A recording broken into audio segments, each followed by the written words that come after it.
តើបងប្អូននៅកំពុងស្ទាក់ស្ទើរក្នុងការចាប់ផ្ដើមចិញ្ចឹមត្រីក្រឹមមែនដែរឬទេ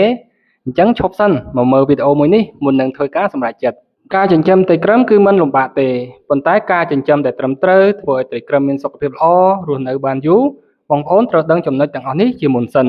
វីដេអូនេះខ្ញុំនឹងបង្ហាញបងប្អូនអ្វីដែលគួរធ្វើនិងមិនគួរធ្វើក្នុងការចិញ្ចឹមត្រីក្រឹមឲ្យរស់នៅបានយូរបងប្អូនយើងភាគច្រើនតែងឃើញអ្នកលក់គាត់ដាក់ត្រីក្រឹមក្នុងដបឬកែវតូចៗការធ្វើបែបនេះដើម្បីសន្សំកន្លែងលក់របស់គាត់ក៏ដូចជាងាយស្រួលក្នុងការទុកដាក់ប៉ុន្តែដល់ពេលយើងឃើញទៅយើងយល់ច្រឡំថាត្រីក្រឹមអាចរស់នៅកន្លែងទូចបានសូម្បីខ្ញុំក៏ធ្លាប់គិតបែបនេះដែរតែការពិតគឺមិនបានទេបងប្អូនជាក់ស្ដែងត្រីក្រឹមត្រូវការកន្លែងរស់នៅដែលធំទូលាយទឹកមានគុណភាពល្អនិងមានការរៀបចំបានត្រឹមត្រូវបើតាមការ search Google ទៅបានបង្ហាញថាត្រីក្រឹមមួយក្បាលត្រូវការបរិមាណទឹកយ៉ាងតិច5ហ្គាឡូនស្មើប្រមាណ19លីត្របើធំទូលាយជាងនេះគឺកាន់តែល្អការដែលយើងចិញ្ចឹមត្រីក្រឹមក្នុងកន្លែងទូចចង្អៀតធ្វើឲ្យគុណភាពទឹកងាយនឹងខូចត្រីក្រឹមមិនមានកន្លែងគ្រប់គ្រាន់សម្រាប់អំឡាស់ទីក៏ដូចជាការអួតជាហេតុធ្វើឲ្យពួកវាងាយនឹងឈឺចំពោះបរិមាណទឹកក្នុងការចិញ្ចឹមនេះសម្រាប់ខ្ញុំគឺប្រើធុងឬកែវចំណុះទឹកប្រមាណ5លីត្រទៅ10លីត្រសម្រាប់ការដាក់ចិញ្ចឹមត្រីក្រឹមមួយហើយជាទូទៅគឺខ្ញុំផ្លាស់ប្ដូរទឹកក្នុងមួយសប្តាហ៍ម្ដងទឹកចិញ្ចឹមត្រីក្រឹមត្រូវមានស្លឹកឆ័ត្រនិងអំបិលជាប្រចាំដើម្បីការពារជំងឺផ្សេង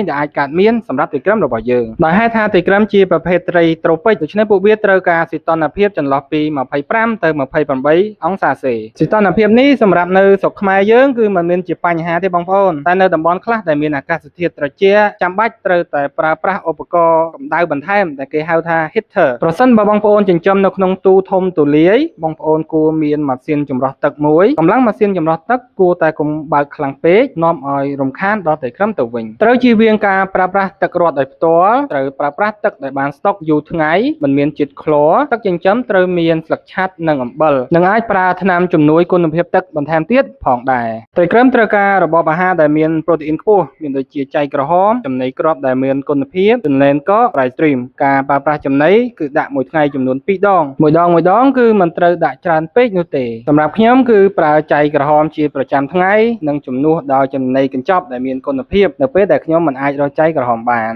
ត្រីក្រឹមជាប្រភេទត្រីដែលកាចចេះជល់គ្នាខំគ្នាហេតុនេះនៅពេលដែលពេញវ័យមិនអាចដាក់ចិញ្ចឹមរួមគ្នាបានទេទូធំទូលាយយ៉ាងហ្នឹងនៅម្នាក់ឯងអុកសុកយ៉ាងណាទេណោះបងប្អូនអញ្ចឹងមកស្គាល់ពីសត្វមួយចំនួនដែលអាចរស់នៅរួមទូជាមួយវាបានមានដូចជាខ្យងកំពឹសនិងប្រភេទត្រីដែលចូលចិត្តរស់នៅបាតទូនេះគឺជាព័ត៌មានដែលខ្ញុំ search ពី Google អត់ទាន់បានដកពិសោធន៍ទេបងប្អូនមានបទពិសោធន៍ជួយចែករំលែក comment នៅខាងក្រោមផងហើយនេះគឺជាប្រភេទដែលហាមដាច់ខាតមិនអាចដាក់រួមទូបានទេបងប្អូនគឺត្រីក្រឹមឈ្មោលមួយផ្សេងទៀតតែដាក់ចូលដាល់គ្នាបែកមុខពេញទូតែម្ដងនិងប្រភេទត្រីលម្អដែលហែលលឿនក៏មិនល្អដែរធ្វើឲ្យត្រីក្រឹមរបស់យើងអត់សប្បាយចិត្តទេព្រោះវាឆ្វេងឆ្វាយពេញទូតែម្ដងវាវិលមុខពេកបងប្អូនខាងក្រោមនេះគឺជាចំណុចដែលបងប្អូនគួរជៀសវាងប្រសិនបើមិនចង់ចំណាយលុយទិញត្រីថ្មីទៀតការមិនយកចិត្តទុកដាក់សីតុណ្ហភាពក្នុងទូចិញ្ចឹមត្រីក្រឹមការចិញ្ចឹមក្នុងកន្លែងទូចចង្អៀតការមិនផ្លាស់ប្ដូរទឹកជាប្រចាំនិងការដាក់ចំណីច្រើនហួសហេតុក្រោយពីបានទស្សនាវីដេអូនេះខ្ញុំសង្ឃឹមថាបងប្អូននឹងយល់កាន់តែច្បាស់បន្ថែមទៀតអំពីការថែទាំត្រីក្រឹមឲ្យមានសុខភាពល្អ